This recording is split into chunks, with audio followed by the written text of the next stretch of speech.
আসসালামু আলাইকুম। ঋণ ফেরত দেওয়ার অলৌকিক একটা ঘটনা আজকে আপনাদের সাথে শেয়ার করব।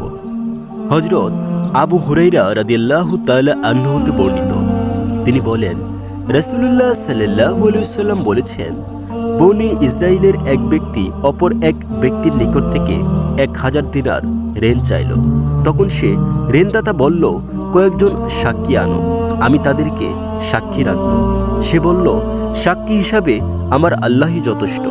তারপর ঋণদাতা বলল, তাহলে একজন জামিনদার উপস্থিত করো। সে বলল, জামিনদার হিসেবেও আল্লাহ তাআলাই যথেষ্ট। ঋণদাতা এবার বলল, তুমি সত্যই বলেছ। এরপর নির্ধারিত মেয়াদে তাকে 1000 দিনার ঋণ হিসেবে দিয়ে দিল। তারপর ঋণ গ্রহীতা সামুদ্রিক সফরে বের হলো এবং তার প্রয়োজন সমাধান করল। পরে সে যানবাহন খুঁজতে লাগলো, যাতে নির্ধারিত সময়ের ভেতর ঋণদাতার কাছে এসে পৌঁছাতে পারে, কিন্তু সে কোনো যানবাহন পেল না। তখন সে এক টুকরো কাঠ নিয়ে তা ছিদ্র করল এবং ঋণদাতার নামে একখানা পত্র ও 1000 দিনার তার মধ্যে ভরে ছিদ্রটি বন্ধ করে সমুদ্র তীরে এসে বলল, হে আল্লাহ, তুমি তো জানো আমি অমুকের নিকট থেকে 1000 দিনার ঋণ চাইলে সে আমার কাছে জামিনদার চেয়েছিল। আমি বলেছিলাম, আল্লাহই জামিনদার হিসেবে যথেষ্ট।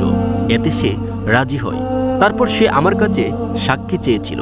আমি তখন বললাম, সাক্ষী হিসাবে আল্লাহ তাআলাই যথেষ্ট। তাতেও সে রাজি হয়ে যায়। আর আমিও তার জন্য যথাসময়ে ঋণ পরিশোধের উদ্দেশ্যে যানবাহনের জন্য যথাসাধ্য চেষ্টা করেছি, কিন্তু পাইনি। তাই আমি তোমার নিকট শপথ করলাম। এই বলে সে কাষ্ঠখণ্ডটি সমুদ্র তীরে নিক্ষেপ করল, আর কাষ্ঠখণ্ডটিও সমুদ্রে হারিয়ে গেল। অতঃপর লোকটি ফিরে গেল এবং নিজের শহরে যাওয়ার জন্য যানবাহন খুঁজতে লাগলো।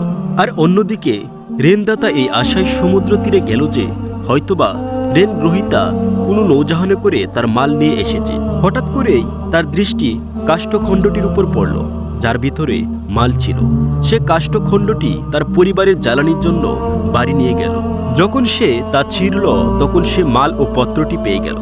কিছুদিন পর ঋণ গ্রহীতা 1000 দিনার নিয়ে তার কাছে হাজির হলো এবং বলল, আল্লাহর কসম, আমি আপনার পাওনা যথাসময়ে পৌঁছিয়ে দেওয়ার উদ্দেশ্য সবসময় যানবাহনের খুঁজেছিলাম, কিন্তু আমি যে নৌজাহানে এখন আসলাম তার আগে আর কোনো নৌজাহান পাইনি। ঋণদাতা বলল, তুমি কি আমার নিকট কিছু পাঠিয়েছিলে?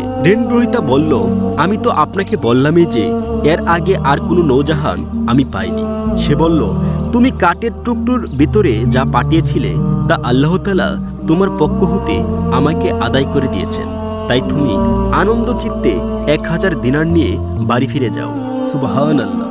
তো প্রিয় দর্শক, বুঝতে পারলেন, যে ব্যক্তি আল্লাহর উপর পুরোপুরি বিশ্বাস রাখবে, আল্লাহ তাআলা তার বিশ্বাসের মর্যাদা অবশ্যই রাখবে। তো আজকে আমাদের ভিডিওটি এই পর্যন্তই। ভিডিওটি ভালো লাগলে অবশ্যই শেয়ার করে দিবেন এবং এরকম আরও ইসলামিক ভিডিও পেতে চ্যানেলটিকে সাবস্ক্রাইব করে সাথেই থাকবেন। ধন্যবাদ। আসসালামু আলাইকুম।